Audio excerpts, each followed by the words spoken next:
Here's how to sell your Bitcoin and receive Naira directly into your bank account. Open your CoinCola app. Tap on P2P from the menu bar at the bottom. Under Fiat Trade, select Sell. Use the filters to find a buyer that suits your needs. Check their buying rates and trade limits before making a choice. Once you find a buyer, enter the amount of Bitcoin you want to sell.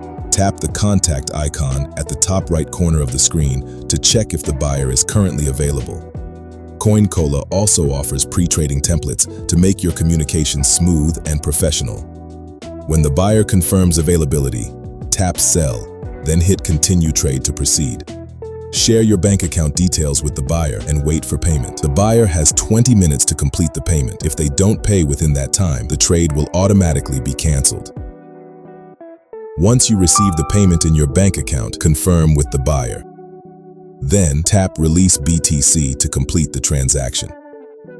You'll be asked to enter your payment password. This is different from your login password.